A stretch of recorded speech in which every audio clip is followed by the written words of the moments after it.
Bienvenue sur Oser, le podcast de l'engagement pour un monde durable. Je m'appelle Jean-Philippe Descas, citoyen engagé pour l'émergence d'un nouveau modèle de société, respectueux des limites physiques de notre planète, plus juste et plus solidaire. Dans Oser, je reçois des professionnels engagés qui racontent leur parcours, partagent leurs connaissances et expliquent les enjeux de l'urgence sociale et écologique que nous vivons. Ils nous donnent des pistes pour nous engager à notre tour, enfermer notre déni au placard et faire notre part dans la construction d'un monde durable. À travers ce podcast, mon ambition est de sensibiliser les citoyens à l'urgence d'agir, dès maintenant, pour changer de paradigme de société. Je souhaite aussi participer à faire rêver les gens à un autre monde, en interrogeant l'univers des possibles, et notamment la racine des normes que l'on considère aller de soi. Je veux questionner les valeurs de notre société et en proposer de nouvelles, qui soient respectueuses de l'humain et du vivant de manière générale. Si vous partagez ce désir avec moi, vous pouvez m'aider en parlant de ce podcast à votre entourage, sur les réseaux sociaux et en laissant une note et un commentaire sur Apple Podcast. Allez, bonne écoute. Bonjour Alexia Soyeux, bonjour César Dugast. Bonjour. Et bienvenue sur Oser. Merci pour l'invitation.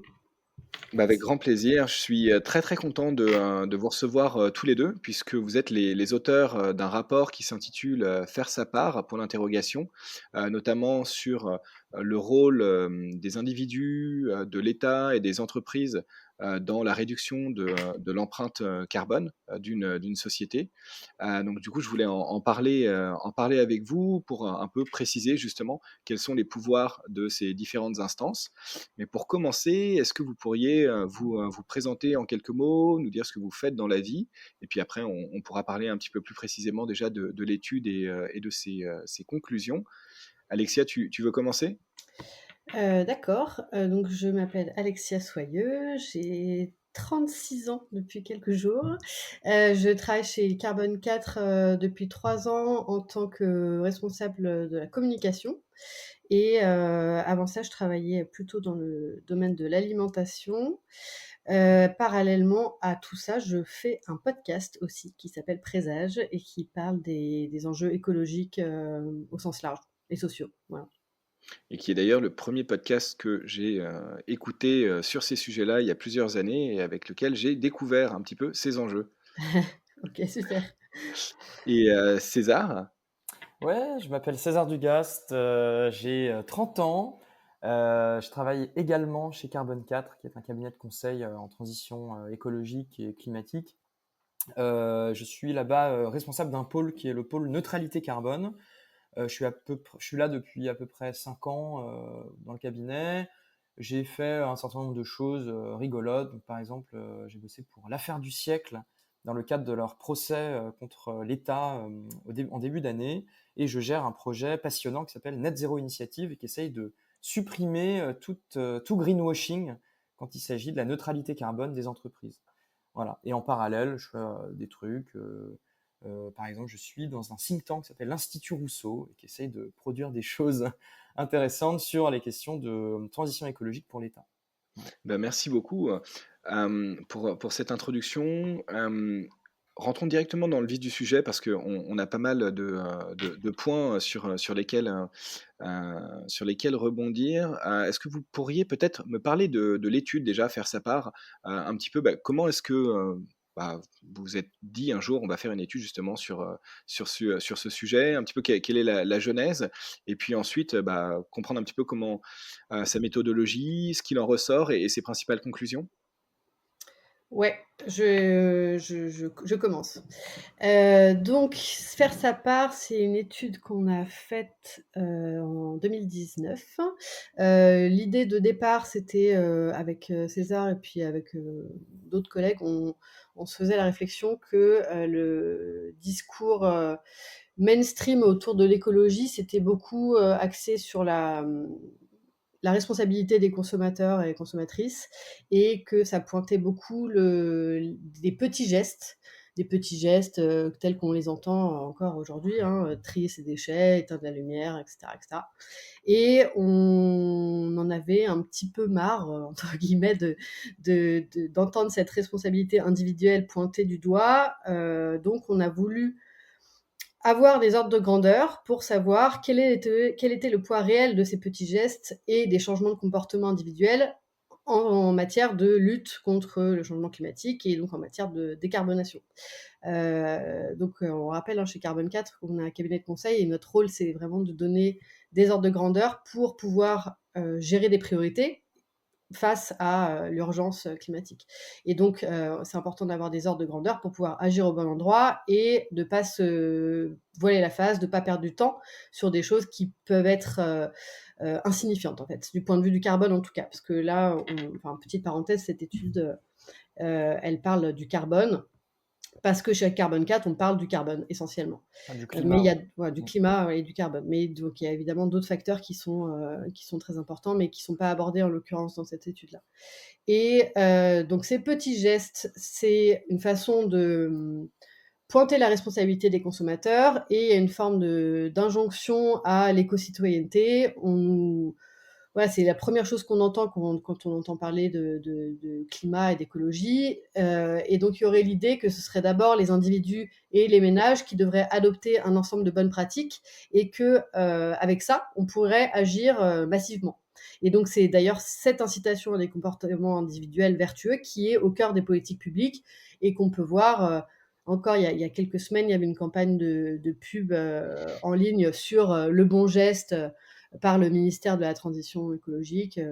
Voilà. Donc, ça, c'est vraiment le point de départ. Donc, si on regarde l'empreinte carbone moyenne des Français, donc là, les chiffres ont été un peu mis à jour, mais disons qu'on est autour de 10 tonnes de CO2 par personne par an en France. Et l'objectif, si on veut atteindre des niveaux compatibles avec les accords de Paris, c'est de parvenir à 2 tonnes. Donc, c'est une baisse de 80%. Donc, la question qu'on s'est posée, c'est à quelle hauteur l'action individuelle peut contribuer à cet objectif. Et donc, on va revenir en détail un peu plus tard. Vas-y, tu peux réagir? Ouais, juste une petite question pour préciser 2 choses. Est-ce que tu peux juste nous redire ce que c'est que l'empreinte carbone, peut-être, en quelques mots? Qu'est-ce que ça prend en compte? Qu'est-ce que ça ne prend pas en compte? Et deuxièmement, quand tu dis 2 tonnes, c'est 2 tonnes à quelle date? C'est 2030, 2050, 2100? C'est 2050. OK. Peut-être César, tu veux détailler l'empreinte carbone? Ouais, l'empreinte carbone, en fait, c'est une quantification de tous les gaz à effet de serre que tu émets sur une année en tant qu'individu via ton mode de vie. Donc, en fait, dans ton empreinte carbone personnelle, tu vas avoir toutes les émissions liées à tes déplacements, à ton chauffage dans le logement, à ce que tu vas manger, ce que tu vas consommer en termes de biens de consommation et aussi ce que tu vas utiliser comme service public. Donc, tout ça, c'est inclus dans ton empreinte carbone. Et effectivement, comme le dit Alexia, le point de départ moyen aujourd'hui en France, c'est à peu près 11 tonnes de CO2 équivalent par an et par personne. Donc c'est important de voir que c'est une moyenne, parce qu'en fait, plus tu es riche et plus tu émets, hein, tu as vraiment une très grande sensibilité de ton empreinte individuelle avec tes revenus. Et en fait, tu as des disparités énormes hein, parmi les citoyens et citoyennes. Dans le monde, je crois, Oxfam a montré que les 10% les plus riches émettaient 50% des émissions de gaz à effet de serre de la planète.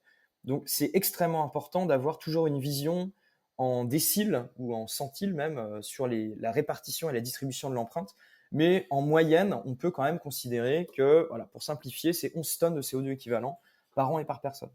Et les 2 tonnes en question, bah, c'est une bonne question. Hein. C'est un petit calcul qu'on peut faire et qui montre que si on veut vivre sur une planète qui respecte l'accord de Paris, c'est-à-dire qui reste bien en dessous de 2 degrés de réchauffement par rapport à la situation pré-industrielle, voire qui le cantonne à 1,5 degré, bah, il faudrait en fait atteindre des niveaux d'émissions par personne moyens qui sont beaucoup plus faibles qu'aujourd'hui et qui sont de l'ordre de 1,5 tonne, 2 tonnes.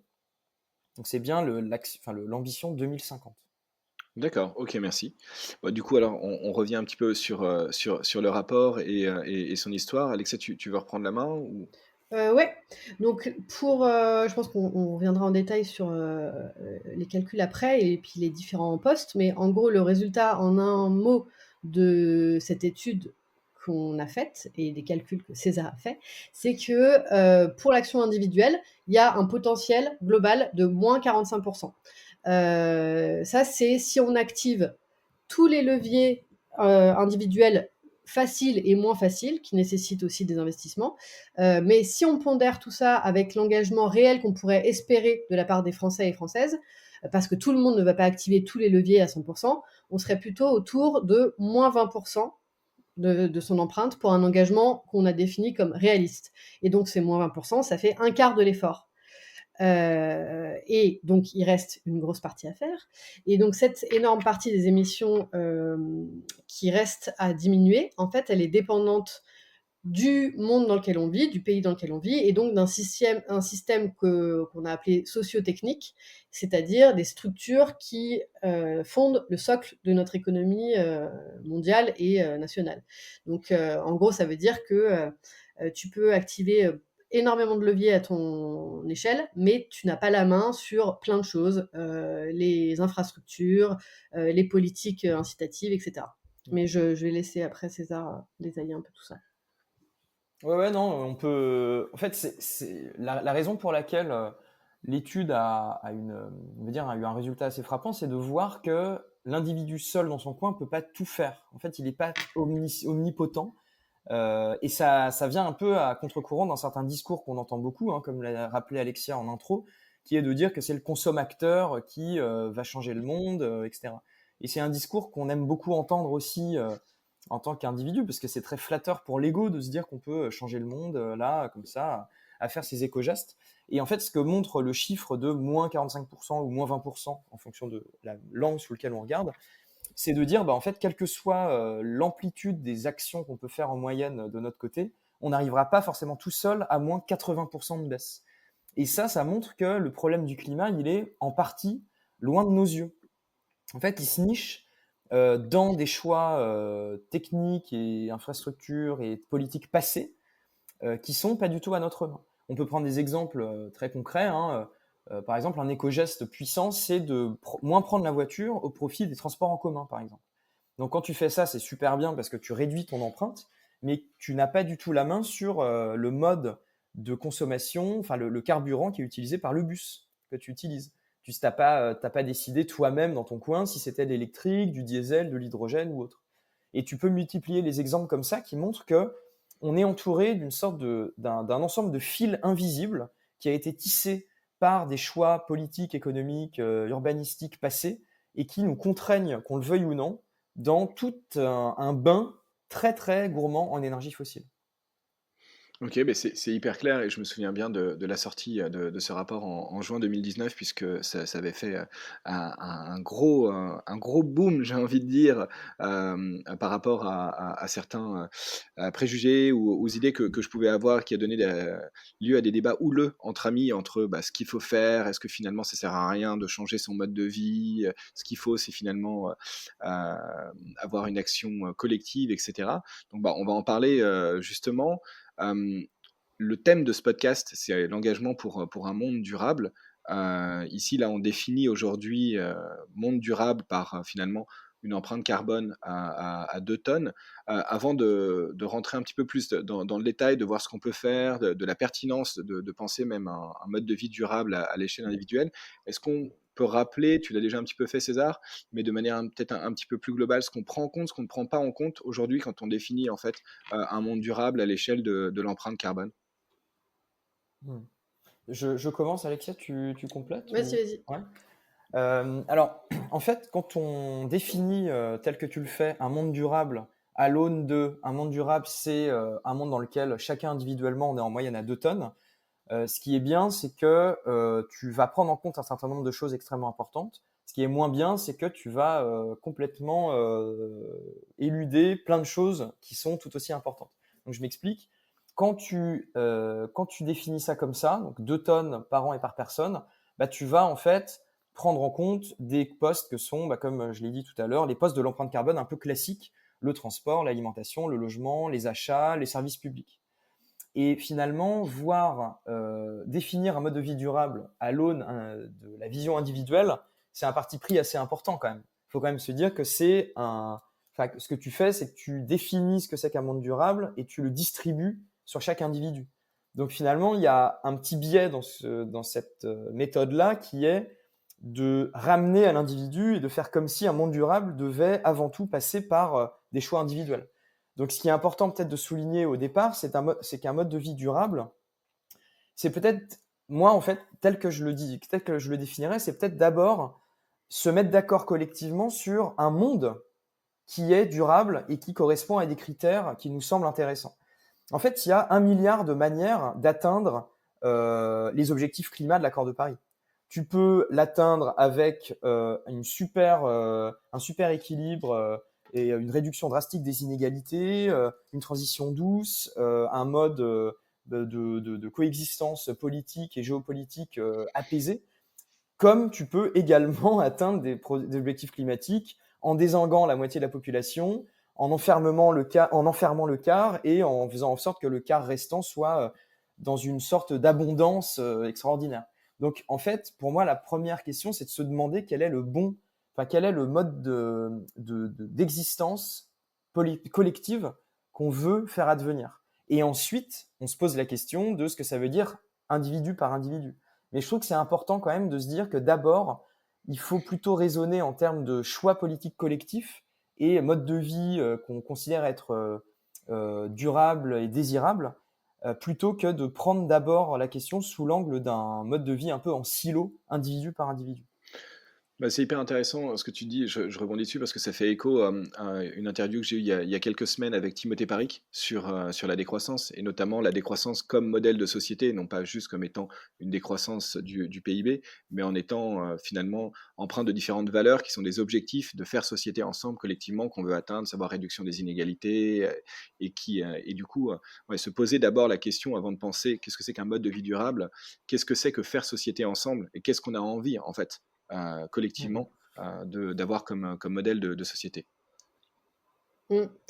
Non, je voulais rebondir sur, tout à l'heure, tu disais que l'étude avait fait, grand bruit. C'est vrai que ce rapport a été beaucoup relayé et il continue de l'être.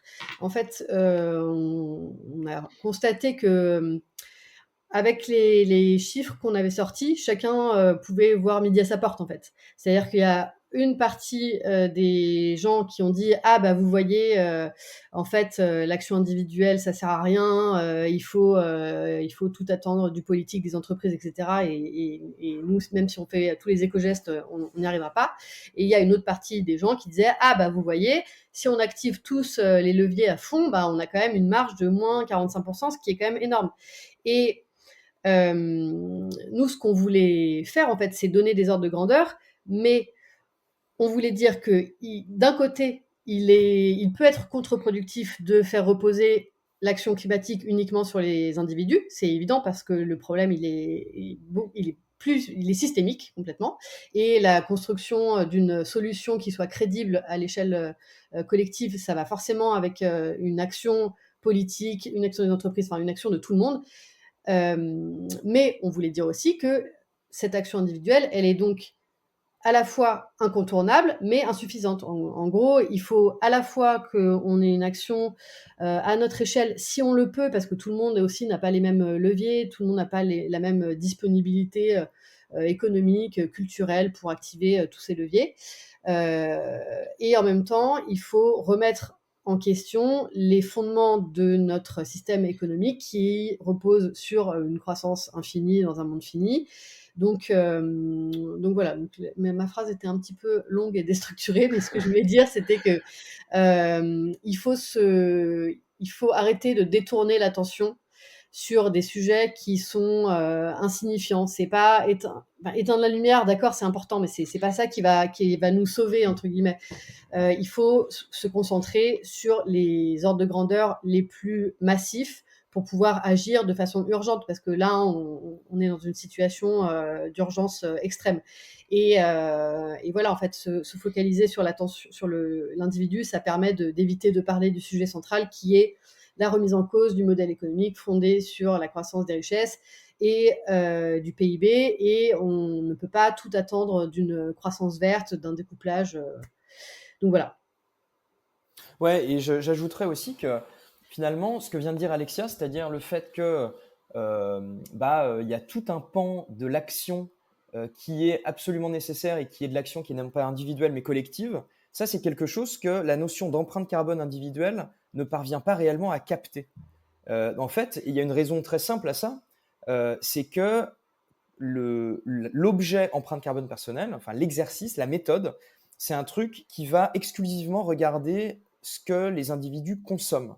C'est-à-dire, en gros, c'est uniquement ce qui sort du porte-monnaie des gens. Exemple, combien je dépense pour me déplacer, pour manger, pour me loger, pour acheter des trucs, des smartphones, etc.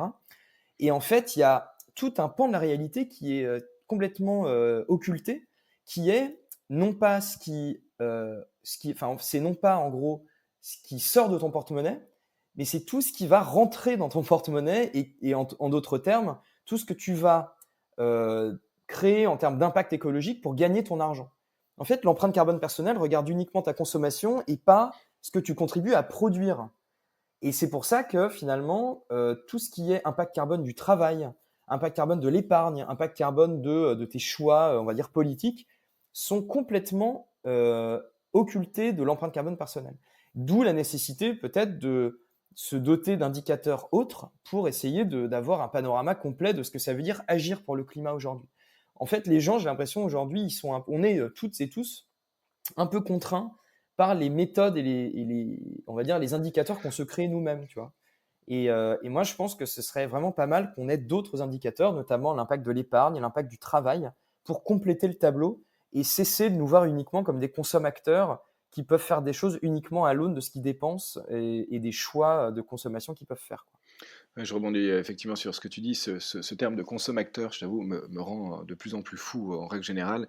Et j'aime pas trop parler de consommateur, mais vraiment de citoyen plus, parce qu'il y a une notion en fait de reprise de contrôle, hein, Mm. quelque part, quand tu parles de citoyen. C'est Arthur Keller aussi que j'ai interrogé il y a pas très longtemps, qui me disait justement, ouais, non, faut arrêter de parler de consommateur, remettre le citoyen au centre et dire que non, enfin, le mouvement est principalement collectif. Mais avant de rentrer un petit peu plus dans le détail de ce que tu viens d'aborder, César, à savoir peut-être l'épargne et aussi le travail, en plus de uniquement la mesure de la consommation. J'aimerais juste revenir en fait un peu à toi, Alexia, et ce que tu disais au niveau des ordres de grandeur, peut-être pour les rappeler. Parce qu'on a évoqué qu'il y a des ordres de grandeur au niveau individuel, au niveau de l'État, mais finalement, on n'est pas tellement rentré dans le détail de ce que c'est que ces ordres de grandeur, de qu'est-ce qui est important, qu'est-ce qui a réellement de l'impact aujourd'hui et qu'est-ce qui en a moins. Alors, bon, déjà, il faut rappeler que l'étude qu'on a faite, c'est pas un papier scientifique au sens où c'est voilà, c'est une étude de carbone 4 et elle vaut ce qu'elle vaut. On a dû faire des choix et on ne pouvait pas observer toutes les actions, tous les leviers. Mais on a choisi des choses qui nous semblaient significatives. À l'échelle individuelle, dans les changements de comportement très significatifs, tout ça, c'est raisonné en moyenne, donc c'est pour un Français ou une Française moyenne qui n'existe pas, évidemment, parce que voilà, on a tous des fortes disparités. Mais le premier levier pour réduire son empreinte, c'est par l'alimentation, en ayant une alimentation végétarienne, en tout cas en mangeant beaucoup moins de viande. Donc ça, c'est le premier levier qu'on peut activer tous et toutes très facilement en fait. Enfin très facilement, il y a des résistances culturelles, etc. Mais c'est quand même quelque chose qu'on peut faire dès aujourd'hui. Après, en fait, si tu es un Français qui prend l'avion, ton premier levier, ce sera probablement prendre l'avion, quoi. Mais donc voilà, donc l'alimentation, c'est quand même la première chose. Après, dans les actions qui sont moins simples à mettre en place parce qu'elles peuvent nécessiter un investissement, c'est dans le logement, la rénovation thermique de ton logement, le changement donc l'isolation, le changement de chaudière. Ça, pareil, en fait, on se rend compte que donc on a la capacité plus ou moins de le faire si on est propriétaire de son logement, mais ça nécessite quand même un investissement qui est considérable. Et même quand on a des revenus plutôt corrects, là je fais une parenthèse que c'est important aussi voilà, de se remettre dans la vraie vie. Par exemple, moi j'ai une maison, je voulais mettre une pompe à chaleur. En fait, c'est pas possible parce qu'il faut sortir 15 000 euros et en fait, je les ai pas, quoi. Et les aides de l'État sont vraiment très faibles. Donc là, on passe du niveau individuel au collectif. Donc voilà, moi, j'aimerais faire un changement qui aurait un impact énorme sur mon empreinte carbone, mais l'État n'apporte pas le financement pour me permettre de le faire. Donc là, on voit bien que ça sert à rien d'opposer individuel et collectif. Il y a un va-et-vient qui est permanent en fait. Et après, évidemment, c'est le transport. Le transport au niveau individuel, c'est si tu prends ta voiture, si tu prends moins ta voiture, tu vas réduire énormément ton empreinte, quoi. Voilà. Après, donc ça, c'est les leviers qui ont de l'impact au niveau carbone. Ceux qui n'ont quasiment pas d'impact, c'est faire le tri, éteindre la lumière quand tu sors de la pièce, etc. C'est important de le faire d'un point de vue, on va dire, éthique personnelle et cohérence, mais d'un point de vue CO2 équivalent, c'est pas là où tu vas avoir une action énorme, quoi. César, Ouais. tu veux réagir? Ouais, non, sur ces petits gestes symboliques, effectivement, il y a une charge pédagogique qui est importante.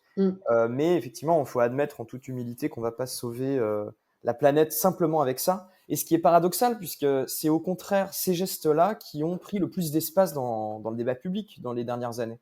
Il faut l'injonction à trier ses déchets, c'est un petit peu, pour pas mal de gens, l'alpha et l'oméga de l'action écologique. C'est « Ah, je suis écolo, je trie ». Ce qui est important, effectivement, de trier, mais je veux dire, c'est en termes d'impact CO2, c'est assez faible, c'est assez marginal.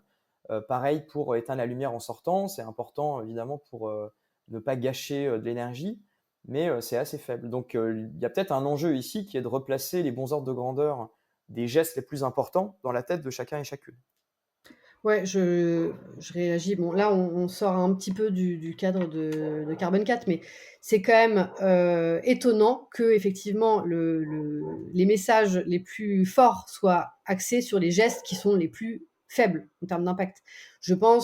On pense que c'est pas tout à fait un hasard non plus. C'est une façon de détourner l'attention, détourner le regard des grands enjeux. Comme tu disais tout à l'heure, tu parlais de la décroissance et de Timothée Paric. Effectivement, quand on parle des éco-gestes, d'éteindre la lumière et de trier ses déchets, on ne parle pas du modèle de société dans lequel on vit, de la croissance infinie. On ne parle pas de réinventer la société sur un modèle de décroissance qui n'est pas la récession comme on veut essayer de nous le faire croire. Donc voilà, c'est pour ça que c'est important d'avoir les ordres de grandeur pour remettre les choses à leur place, quoi. Ouais, c'est sûr qu'il y a une vertu, effectivement, dans les gestes, dans la promotion ad nauseam des gestes individuels, c'est une sorte de dépolitisation de l'action écologique. Finalement, c'est un tour de passe-passe qui consiste à implicitement considérer que la seule action qui vaille, c'est celle qui a lieu chez soi. Donc c'est une sorte de domestication, tu vois, de mise au niveau domestique et donc de domestication de l'action écologique, puisque c'est là qu'elle fait le moins de vagues. Et c'est là qu'elle met le moins en cause, comme dit Alexia, les sous-jacents du système qui eux-mêmes sont incompatibles avec les limites planétaires. Donc il y a un enjeu assez politique dans la dépolitisation de l'action écologique. Pour rebondir un peu avec ce que tu disais précédemment, et notamment le fait qu'on ne prenne pas en compte déjà ton travail ou ton épargne dans le calcul de l'empreinte carbone. Quand j'avais fait mon bilan carbone il y a quelques temps, j'avais été assez alors, stupéfait, c'est peut-être un peu fort, mais de voir que on nous demandait si les déplacements que l'on faisait, par exemple en avion, étaient des déplacements personnels ou professionnels. Et dans le cadre, et si c'est professionnel, finalement, ça ne va pas rentrer en compte dans ce calcul-là, si je dis pas de bêtises. Et que du coup, en fait, on ne prend vraiment en compte que le côté tourisme, individu sorti en fait de son contexte. C'est-à-dire qu'il y aurait presque deux individus, la personne dans son travail, la personne chez elle, et il n'y a que celle-ci qui vraiment rentre en compte dans le calcul de l'empreinte. Alors pour le coup, si tu prends l'avion pour un motif professionnel, ça va quand même apparaître dans ton empreinte carbone. Simplement, ton employeur aussi va le compter dans son empreinte carbone. Donc tu vois bien que il y a des doubles comptes un peu partout, ce qui n'est pas très grave parce que l'exercice ne sert qu'à regarder ta dépendance au carbone et ne sert pas du tout à faire un découpage parfait du gâteau total des émissions, comme peut le faire par exemple l'ONU avec les inventaires des pays.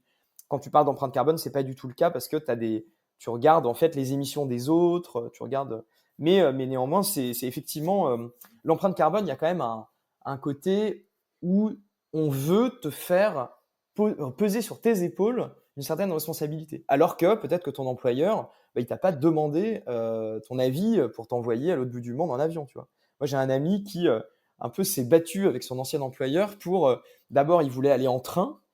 Et l'employeur a dit bah non, impossible, ça prend trop de temps. Et à la fin, il s'est battu pour compenser ces émissions et les faire payer par la boîte, mais on pourra discuter de la notion de compensation plus tard, qui n'est pas la panacée.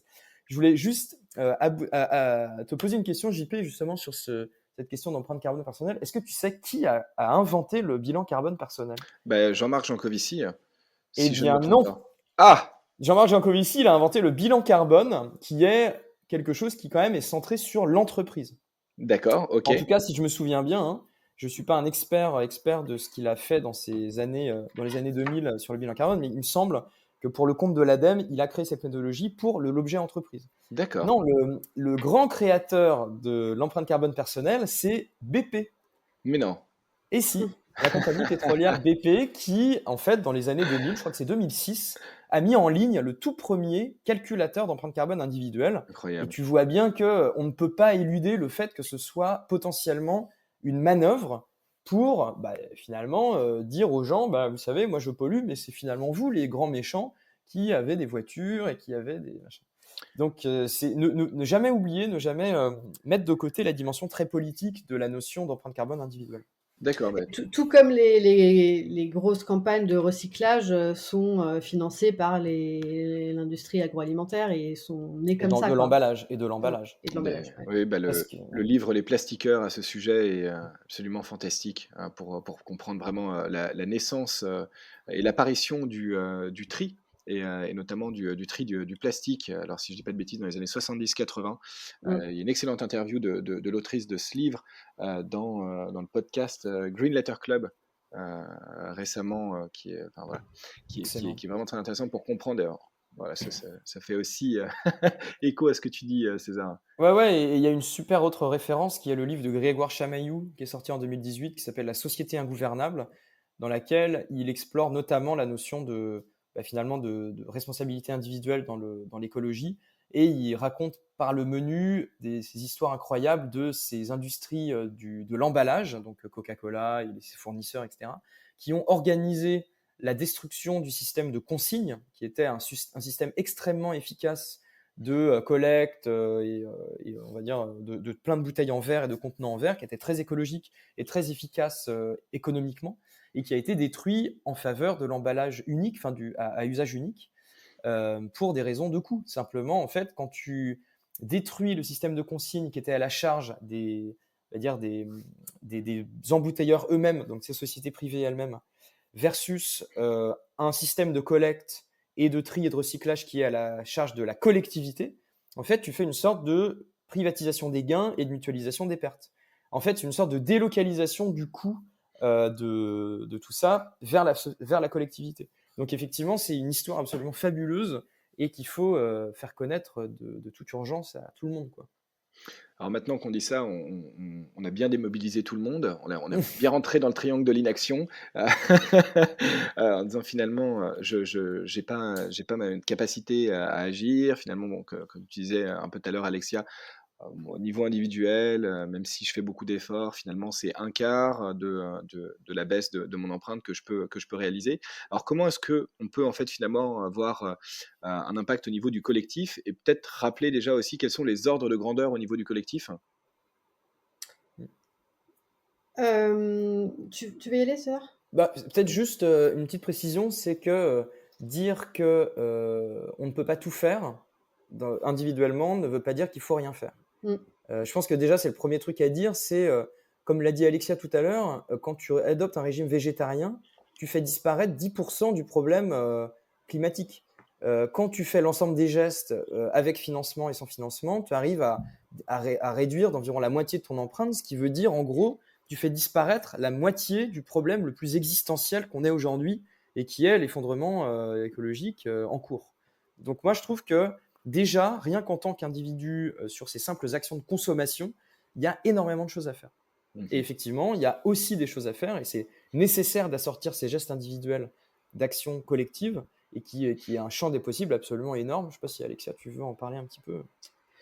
Ouais, en fait, non, effectivement, comme on disait, hein, l'action individuelle, c'est nécessaire, mais c'est pas suffisant, mais c'est quand même indispensable pour différentes raisons. Mais déjà simplement parce que quand on a commencé à prendre conscience de l'ampleur du sujet, l'ampleur des enjeux, déjà il y y a forcément une phase un peu de désespérance à un moment. Enfin, je pense qu'on est plus ou moins tous et toutes passés par là, un gros moment de déprime ou en tout cas de perte de repères, quoi. Qu'est-ce qu'on fait face à l'ampleur du désastre? On a l'impression d'être insignifiant à sa petite échelle. Pour autant, c'est quand même indispensable de se sentir en cohérence en fonction de ce qu'on peut faire, encore une fois, en fonction du niveau de revenu qu'on a, du temps qu'on a, voilà, plein de choses. Ça fait du bien quand même de se mettre en cohérence et de se sentir aussi en chemin pour participer aux défis collectifs. Donc voilà pour le plan individuel. Après, les actions collectives, elles sont à plein d'échelles. On peut décider de s'engager politiquement ou en tout cas au niveau, par exemple, de sa commune. Pourquoi pas se présenter à des élections si on croit encore à ça, parce que c'est quand même pas évident d'avoir encore la foi dans le politique aujourd'hui. On peut s'engager dans des associations, on peut participer à répandre l'information, soit en formant des gens, soit en créant du contenu, comme tu le fais, comme je le fais, comme on le fait aussi chez Carbone 4. Il y a plein de façons d'agir à son échelle. Et puis aussi, je crois que chacun a aussi des angles particuliers qui lui sont chers. Ça peut être l'alimentation, ça peut être le transport, la rénovation, aussi commencer à peut-être apprendre acquérir de nouvelles compétences, parce que on peut apprendre à réparer des trucs, bricoler, fabriquer des choses. Ça, c'est quand même dans la société aujourd'hui, il y a quand même beaucoup d'entre nous qui avons l'impression de ne rien savoir faire de nos mains, quoi. Donc se remettre là-dedans, apprendre à cultiver son jardin, pas forcément seul d'ailleurs, ça peut être dans des jardins collectifs. On entend souvent la phrase l'écologie sans lutte des classes, c'est du jardinage, mais je pense que moi j'étais d'accord avec ça à un moment et maintenant je ne le suis plus du tout, parce que le jardinage collectif, c'est hyper politique en fait, aussi bien de comprendre comment sont produites les graines que voilà, d'apprendre des techniques avec d'autres. Et oui, et pour finir sur ce point-là, on a chacun nos angles particuliers qui nous sont chers. Par exemple, moi, depuis quelques années, je dissocie pas du tout la lutte écologique de la lutte pour l'égalité en général, et donc ça va des combats antisexistes, antiracistes, on va dire tout ce qui est mis sous le vocable woke. mais voilà, on est tous en chemin, et je pense qu'au bout d'un moment, peut-être on arrive à trouver sa place là-dedans, sans se voiler la face sur ce qui est à notre main, parce que je crois qu'il faut arrêter de penser qu'on va sauver le monde, la planète, qu'on va sauver tout en fait, parce que non, on va pas tout sauver. Par contre, tout ce qu'on peut sauver, c'est super important. Ouais, et puis j'ai l'impression que, enfin, ce que tu dis, Alexia, montre bien que l'un des enseignements de l'étude, ça a été aussi de finalement prendre la question sous l'angle individu versus collectif, mais pour finalement détruire cette opposition. Puisque finalement, le particulier est politique. Le micro, à nos échelles, n'est qu'une des facettes particulières d'un engagement plus large. Et dans les années 60-70, les mouvements écologistes, féministes ne faisaient aucune différence entre ce que tu faisais à ton échelle et les combats plus larges que tu menais. C'est finalement un petit peu des stratégies d'opposition telles qu'on les a données tout à l'heure, qui ont voulu emprisonner le particulier et l'individuel comme en opposition avec des luttes plus systémiques, plus politiques, qui du coup étaient discréditées comme étant un peu des trucs de doux rêveurs, etc. En réalité, on ne peut pas faire l'économie de l'un ou de l'autre. C'est pas l'un ou l'autre, c'est l'un et l'autre. Et en fait, nous demander de choisir, c'est nous condamner à échouer à tous les coups. Comme on le voit, en fait, si tu te cantonnes à simplement une action systémique sans rien faire chez toi, tu vas louper d'énormes pans de la réduction. À l'inverse, te satisfaire d'une vision très individualiste de l'écologie, c'est louper un gros morceau aussi. Donc c'est vraiment, faut voir qu'il y a les deux. Et cette action collective, pour répondre aussi à ta question et compléter un peu, cette action collective dont on parle, il ne faut pas la voir comme quelque chose d'écrasant ou de lointain. C'est quelque chose qui est au contraire extrêmement proche de nous. Comme le dit Alexia, c'est quelque chose qui peut être défini en fonction de ses propres appétits et de ses propres capacités d'action. Par exemple, tu vois, si tu es salarié d'une boîte privée, tu peux aller agir à l'intérieur pour essayer de demander des comptes à ton patronat pour savoir s'il existe réellement une stratégie vis-à-vis du changement climatique. Si tu es prof, tu peux faciliter les choses pour que tes élèves ou tes étudiants aillent se sensibiliser ou se faire sensibiliser aux actions écolo et agir, et leur donner les moyens et les clés d'agir. Tu peux leur donner des formations fraises du climat, faire intervenir des gens, etc. Donc en fait, il y a vraiment un panel d'actions collectives qui est vraiment extrêmement fort. Et pour le voir, il faut effectivement cesser de se voir uniquement comme des consommateurs, comme le dit Arthur Keller, mais plutôt comme des citoyens, et des citoyens qui ont des casquettes différentes, qui sont des salariés, qui sont des employés, qui sont des clients d'une banque, qui sont des militants dans des associations locales ou nationales, etc. Il y a tout un panel très riche. Ouais, pour compléter encore, je pense qu'il y a aussi quelque chose qui est, vraiment important, c'est qu'évidemment là on parle aussi, César et moi, de notre point de vue de jeunes, venant de classes supérieures et cetera. On a certaines facultés d'action, mais il y a quand même, des sujets pour l'écologie du quotidien, l'écologie vraiment, populaire. C'est vraiment des combats, très concret de la précarité énergétique, l'accès à une alimentation au moins correcte. Et ça, du coup, ça se joue beaucoup dans le collectif. Mais l'écologie en France, je ne sais pas trop comment c'est ailleurs, mais en tout cas en France, elle est beaucoup accaparée par des grands discours qui sont assez surplombants et qui ne sont pas vraiment au niveau de la vie des gens, en fait. La vie des gens, c'est, en fait, ils ont des factures de gaz infernales ou d'électricité ou de fuel ou j'en sais rien. Mais donc voilà, il faut peut-être aussi reprendre les choses au niveau de la base, quoi. La base, c'est de pouvoir ne pas être dans des passoires thermiques, pouvoir voilà, être à une température correcte, manger de façon décente et pouvoir se déplacer pour aller à son travail, quoi. Mm. Alors, justement, par rapport au travail, je voulais rebondir dessus, puisque moi, c'est un peu l'un de mes fers de lance depuis que j'ai lancé le podcast là, il y a 1 an et demi, et qui était vraiment justement parti de ce constat de dire c'est très cool de s'investir dans des associations 1 heure par semaine, mais à côté, quand on retourne bosser chez JP Morgan pour aller financer l'industrie fossile toute la journée, tout en plaçant son argent à la Société Générale dans une assurance vie, finalement, quel est vraiment l'équilibre à trouver au niveau individuel, mais non pas dans son impact individuel, mais en tant que citoyen ou que, on va dire, être complet, à savoir qui a à la fois des revenus, un impact sur la société par son travail, par son épargne et aussi quelque part par sa consommation.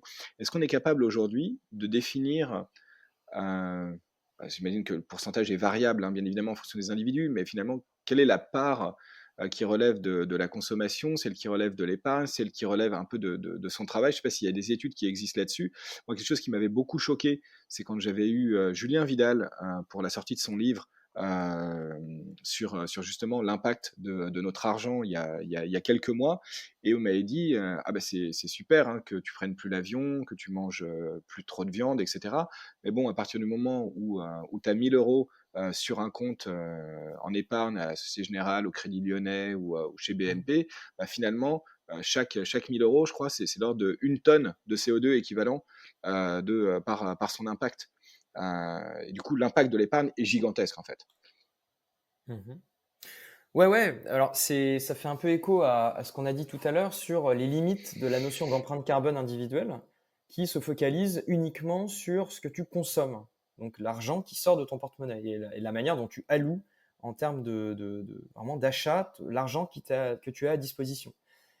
Et Julien Vidal a raison de dire que, disons que l'argent que tu places en épargne a également un impact écologique. Cela dit, il ne faut pas non plus simplifier le problème et faire comme si ton empreinte carbone personnelle et ton empreinte de l'épargne étaient directement comparables puisqu'en fait, c'est juste des méthodos hyper différentes et c'est comme si tu un peu mélangeais des choux et des carottes.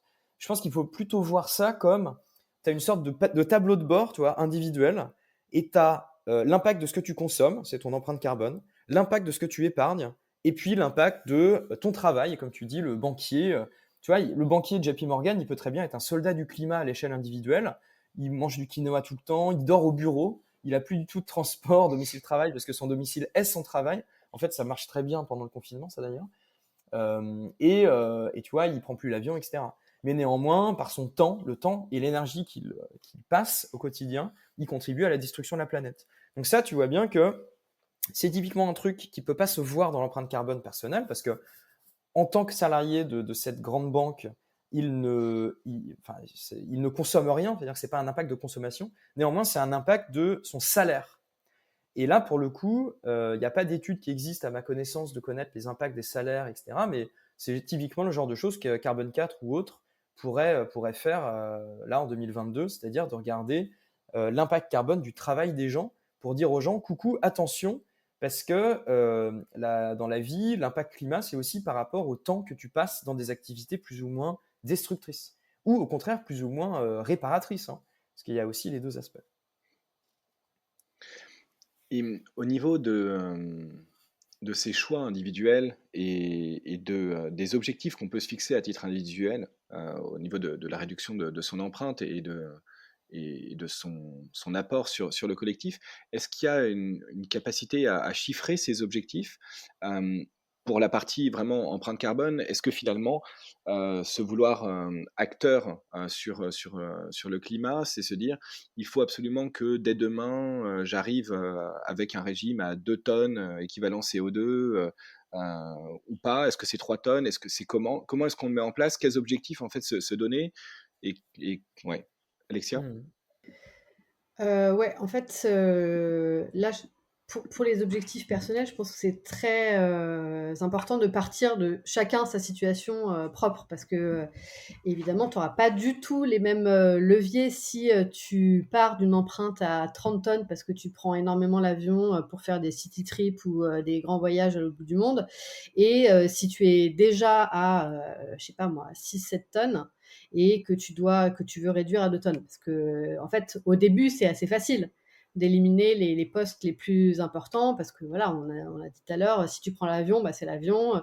Si tu veux réduire ton alimentation carnée, etc. Mais à la fin, c'est plus difficile. Et on en revient au point de vue collectif. Il faut des incitations et des politiques publiques pour soutenir nos choix personnels, quoi. Je fais une petite parenthèse. Chez Carbone 4, on a un projet depuis 1 an ou plus, 2 ans, qui s'appelle MyCO2, qui est une expérience, disons, collective qui permet de mesurer l'empreinte carbone personnelle, de se fixer des objectifs individuels, mais dans un process collectif, c'est-à-dire que c'est des conférences qui sont organisées avec soit en entreprise, soit pour des particuliers. Et donc les gens remplissent leur questionnaire d'une façon très pédagogique et après peuvent se challenger chacun pour dire ok voilà moi je pars de là, je veux arriver à là, mais il y a des étapes et donc d'un point de vue individuel mais aussi d'un point de vue collectif, ce qui est important de se dire c'est que c'est la trajectoire qui compte beaucoup plus que simplement le point d'arrivée en 2050 parce que le niveau de réchauffement auquel on va réussir à stabiliser, on espère, les émissions, ça dépend du cumul de ces émissions. Et donc, il vaut beaucoup mieux avoir une trajectoire progressive qu'une baisse drastique où on serait, en 2049, on est toujours à un niveau extrêmement haut et d'un coup, on descend. Mais en fait, le cumul des émissions, dans ces cas-là, sera beaucoup plus élevé. Donc, la trajectoire, à un niveau individuel comme un niveau collectif, elle compte beaucoup plus que, que la baisse radicale quoi, du jour au lendemain. Et puis, en plus, quand on change ses habitudes du jour au lendemain, en fait, on peut se lasser. C'est comme si tu te dis demain, j'arrête tout, j'arrête la viande, j'arrête la voiture, j'arrête machin. En fait, c'est hyper dur à tenir. Si tu y vas progressivement, tu te fixes des points d'étape, c'est quand même beaucoup plus agréable et puis plus simple à tenir sur la durée, parce qu'après, il ne s'agit pas de dire ah, ben, en fait, non, j'ai craqué, je mange des burgers maintenant pendant un mois. Quoi. Voilà. Ouais, et je pense que c'est important aussi de ne pas se mettre dans un imaginaire de privation Ouais. et au contraire tu vois, d'ouverture à d'autres pratiques, des réenchantements de certaines choses. Je sais pas, moi, quand tu deviens végétarien, tu réenchantes le légume. Tu te prives pas de viande, tu vois. Tu découvres de nouvelles manières de cuisiner, c'est un peu excitant, etc. Puis ça fait des fights intéressants en famille quand tu rentres pour les fêtes, où où ils négocient avec toi si tu peux pas quand même manger un peu de viande, etc. C'est rigolo. Ça augmente les skills de négociation. Mais c'est vrai que, en fait, je pense qu'on oublie un peu de le dire parce que c'est tellement évident pour nous, mais ce chemin de changement et de transformation, il est hyper enthousiasmant. Évidemment, il ne s'agit pas de dire que tout est facile et rose et cuit les petits oiseaux, comme dirait l'autre, mais en fait, c'est chouette, c'est intéressant, c'est important d'apprendre des nouvelles choses, de changer, de se passer de trucs qui sont vraiment superflus, de changer ses habitudes, de découvrir un nouveau monde. C'est intéressant d'un point de vue juste personnel. Ça fait effectivement réfléchir ses proches, sa famille, etc. Et puis, quand même, on se sent beaucoup mieux, quoi. Beaucoup mieux de faire passer en premier lieu des choses immatérielles, le lien, les relations sociales, retrouver aussi un semblant de relation avec la nature, avec 40 guillemets autour. Mais voilà, c'est chouette. Donc il y a de la joie quand même, il y a beaucoup de joie. Et justement, enfin, alors je rebondis sur ce que tu dis pour le faire écho aussi à ce que tu disais tout à l'heure par rapport à l'impact des plus riches. On se pose bien évidemment ici dans la position des gens qui ont cette possibilité, c'est-à-dire des gens comme vous et moi, qui font vraisemblablement partie des 10% ou des 20%, allez à tout casser, des plus riches en France en tout cas. Puisque finalement, enfin, on s'aperçoit que la moyenne est assez basse. Hein. Je crois que c'était Timothée Paric, encore une fois, qui relayait ça, mais que c'est autour de 2300 euros par mois, par ménage, qu'on se situe déjà en fait dans les 10% les plus riches. Donc ça va très très vite et on s'en rend pas forcément compte. Mais voilà, donc c'est bien sur ces personnes-là à qui on s'adresse au niveau de la réduction du superflu et non pas ceux qui sont dans des situations de précarité. Mais ça tombe bien parce que c'est principalement ces gens-là qui écoutent en plus ce podcast. Et je disais ça aussi par rapport à un autre aspect de l'action collective et qui est en fait quelque chose qu'on ressent souvent et qu'on se fait renvoyer au visage de la part des personnes qu'on essaie de sensibiliser dans des actions collectives, quand on peut faire par exemple des animations de fresques du climat et autres, quand on n'est pas un chevalier blanc ou quand on n'a pas finalement une action individuelle parfaite au niveau du CO2. Typiquement, j'ai envie de dire, oui, mais vous n'avez pas pris l'avion avant dans votre vie, ou finalement, ah ben vous mangez quand même encore un peu de viande de temps en temps, ah bah vous avez pris une voiture finalement le week-end dernier. Bon, comment est-ce que on arrive en fait à intégrer ça? Est-ce qu'il faut être forcément un chevalier blanc justement pour être crédible en tant qu'acteur du changement et au niveau collectif? Est-ce que finalement l'action collective peut quelque part compenser l'empreinte individuelle qu'on a par rapport à l'effort qui est fait? Comment est-ce que vous voyez ça? J'ai l'impression que cette question-là, qui est fascinante, elle est vieille comme le monde, parce qu'en fait, elle se pose à toute personne qui a envie de transformer le monde dans lequel il vit. Genre, je sais pas, tu regardes, je sais pas, il y a un siècle et demi, Marx, il voulait changer le monde, mais il était issu d'un milieu bourgeois, et je pense qu'il était, malgré lui, contraint d'utiliser un certain nombre d'infrastructures et de modes de production qui étaient les siens dans le monde dans lequel il vivait. Mmh. Je pense que là aujourd'hui c'est un petit peu pareil, tu vois, en écologie, on veut vouloir transformer plein de choses, à la fois en termes, enfin, au niveau des entreprises, des pouvoirs publics, mais aussi des individus et de nos pairs, mais on est forcément pris dans un tissu hyper carboné et c'est bien pour ça qu'on se bat, quoi. Donc effectivement, bah oui, quand on veut partir quelque part, c'est difficile parfois de renoncer à la voiture, On n'est pas des héros non plus et du coup, on continue à faire un certain nombre de choses. Moi, j'ai pas de réponse précise à donner là-dessus. Je sais pas du tout comment me positionner vis-à-vis de porter un discours pour changer le monde et versus savoir tout à fait que je suis pas irréprochable de mon côté. Et je sens qu'on a peut-être des réponses à trouver dans les combats un peu de transformation du monde qui ont été menés dans les derniers millénaires, quoi. Ok. Alexia? Ouais, juste un mot. En fait, effectivement, on vit tous dans une société qui ne nous permet pas d'être exemplaires. Donc, et puis en plus, on vient tous d'une période où on n'avait pas conscience, enfin plus ou moins, hein, on n'avait pas conscience de tout ça et on a fait des changements. Donc, oui, moi j'ai pris l'avion, oui, j'ai mangé de la viande, etc., etc. Ça n'empêche pas que c'est quand même le chemin qui est important.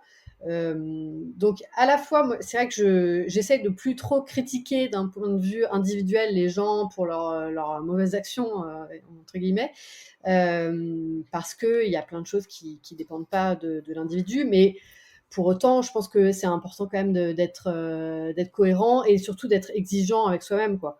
On n'est pas parfait. Moi, franchement, je suis pas parfaite, surtout que j'ai déménagé de Paris, donc autant c'est plus facile d'être décarboné à Paris que quand tu vis en dehors d'une grande agglomération où tu es plus ou moins dépendant de ta voiture, etc. Donc on essaye voilà, d'être cohérent et d'être exigeant, mais personne n'est parfait. Donc il ne s'agit pas de s'ériger en chevalier blanc, mais voilà. Et justement, enfin, je rebondis encore là-dessus parce que je pense que pour moi, je trouve que c'est quelque chose de très important parce que c'est facilement quelque chose qui est pointé du doigt en disant ah oui, mais vous n'êtes pas irréprochable, du coup, ce que vous dites n'a aucun intérêt, n'a aucun impact et vous n'avez pas de légitimité pour finalement pousser collectivement. Et du coup, c'est vraiment parfois assez difficile, hein, je sais, pour beaucoup de personnes qui sont dans cette situation. C'est comment est-ce que vous avez des idées, des conseils pour essayer de passer outre ça? Moi, j'en ai bien en tête qui est d'être plus transparent, en fait, dans le sens de dire, voilà ce que je fais bien, ce que je fais mal, j'en suis conscient, et au moins, il n'y a pas de vice caché quelque part qu'on peut essayer de faire ressortir. Je ne sais pas si c'est une bonne approche, César. Ouais, j'aurais fait un peu pareil. Enfin, en fait, les réactions que tu décris là, c'est implicitement, on dirait qu'il y a un antagonisme entre toi qui prêches une parole qui est en totale opposition aux gens que tu veux, soi-disant, évangéliser. Je pense que la bonne approche, c'est plutôt de dire qu'on est toutes et tous dans le même bateau. On a hérité d'un système sociotechnique qui est complètement fucked up et très carboné. Et bah, du coup, allons-y ensemble.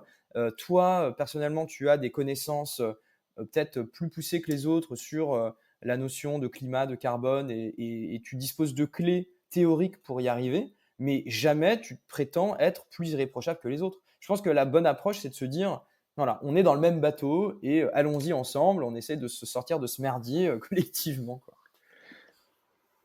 Après, ouais, c'est vrai que sur l'action écologique, mais ça peut être extrapolé sur d'autres types d'actions, hein. Sur les luttes féministes, c'est la même chose. Il y a plein de discours un peu stéréotypés qui vont sortir des arguments type bon, bah nous, en fait, ça sert à rien qu'on fasse quelque chose parce que c'est les Chinois, ou oh, bah, toi, t'es écolo, mais t'as un smartphone, etc., etc. Donc, on peut chacun se doter de quelques bullet points pour répondre facilement à ce type d'arguments.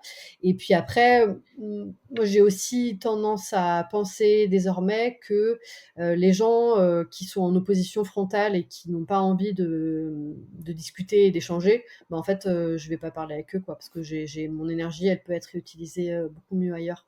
Voilà. Alors, on va arriver malheureusement déjà à la fin de cet échange.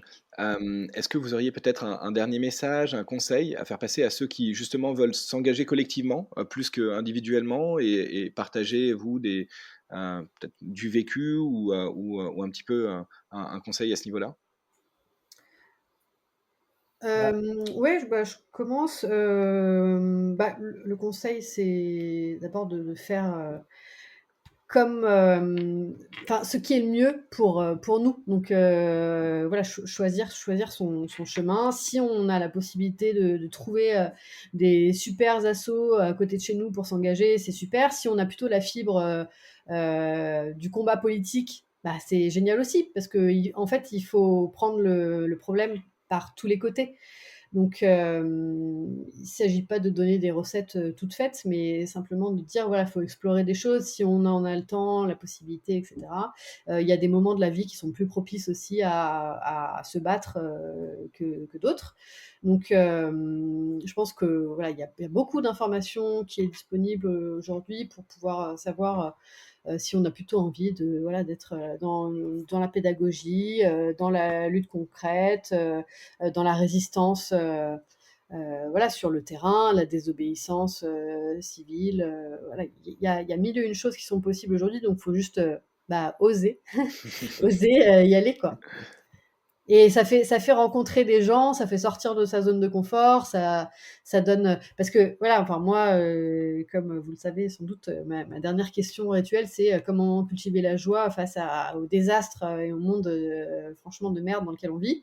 Je crois que en fait finalement tous les invités répondent un peu toujours la même chose, c'est par le collectif, par l'action et par la mise en mouvement. En fait, il faut se concentrer sur ce qu'on peut faire chaque jour, parce que chaque jour est important, chaque action est importante, et il y a plein de choses à sauver, en fait. Voilà. Pas mieux. Ouais. Tout comme est dit. Non, mais c'est hyper important, effectivement. Et tu vois, je pense qu'il y a il y a un côté salvateur dans l'action et la mise en mouvement. Je suis complètement d'accord. Et tout à fait d'accord aussi sur le fait que ça fasse rencontrer des gens et que c'est très important d'être entouré de gens qui partagent ses valeurs et ses convictions et ses envies d'agir. Avec Alexia, on est bien placé pour le savoir parce qu'on a des collègues merveilleux chez Carbone 4 qui sont toutes et tous vraiment fabuleux et vraiment Incroyable.